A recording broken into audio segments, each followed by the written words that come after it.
Subscribe کریں ہمارے YouTube channel کو اور ساتھ والے بیل آئیکن کو لازمی پریس کریں تاکہ ہر آنے والی ویڈیو کی نوٹیفیکیشن آپ کو مل سکے۔ ایک بادشاہ کسی جنگل میں اکیلا جا رہا تھا کہ اچانک اسے شیر نے گھیر لیا، مگر اتفاق سے کوئی کسان بھی اسی وقت آ نکلا جس کے ایک ہاتھ میں تو ٹیڑھی لکڑی تھی اور دوسرے ہاتھ میں دران تھی۔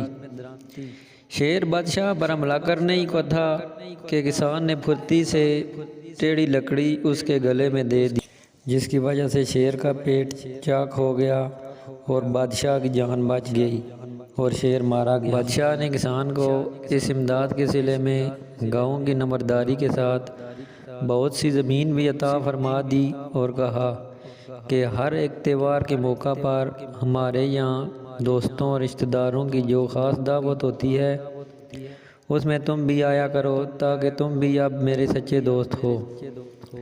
تھوڑے دنوں میں بادشاہ کے یہاں دعوت ہوئی تو کسان بھی آیا۔ اس کے کپڑے موٹے جوٹے تھے، دوسرے بادشاہوں کے پاس اٹھنے بیٹھنے کا ادب و سلیقہ بھی نہ جانتا تھا۔ اس سے کئی غلطیاں ہوئیں۔ کھانا آیا تو یہ بادشاہ کے ساتھ ہی کھانے کو بیٹھ گیا۔ بادشاہ نے ناراض ہو کر کہا، تم بڑے گنوار آدمی ہو، چھوٹے بڑے کی تمیز نہیں کر سکتے، بہتر یہی ہے کہ اسی وقت اٹھ جاؤ۔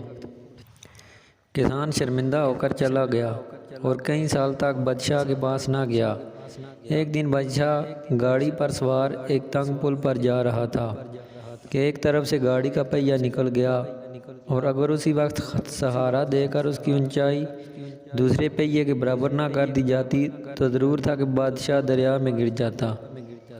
اس نے اتفاق کا ہو یا تقدیر کہ یہی کسان اسی وقت بھی وہاں موجود تھا، اس نے پہیہ نکلتے ہی گاڑی کو اپنے بازو پر سنبھال کر گرنے سے بچا لیا۔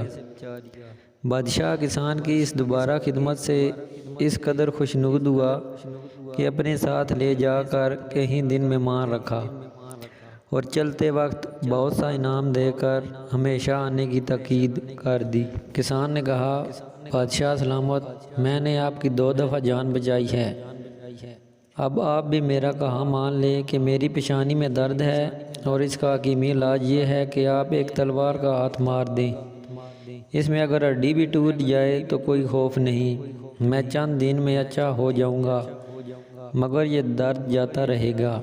بادشاہ پہلے تو ہرگز نہ مانا مگر کسان کے سخت اصرار کرنے اور زور دینے پر آخر اس نے تلوار کا ہاتھ مار ہی دیا، جس سے 1 انچ گہرا زخم پڑ گیا۔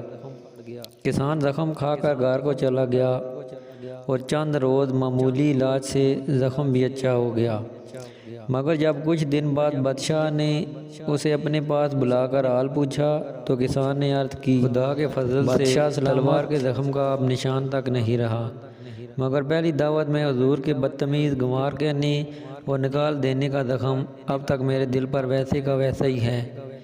یہ سن کر بادشاہ نے گردن جھکا لی اور کہا، بے شک تم سچے ہو، میں ہی غلطی سے دناؤں کے اس قول کو بھول گیا تھا کہ تلوار کا زخم بھر جاتا ہے مگر زبان کا نہیں بھرتا۔ ناظرین، اگر ہماری ویڈیو آپ کو اچھی لگے تو چینل کو ضرور سبسکرائب کریں اور کمنٹ باکس میں اپنی قیمتی رائے کا اظہار دیں۔ شکریہ۔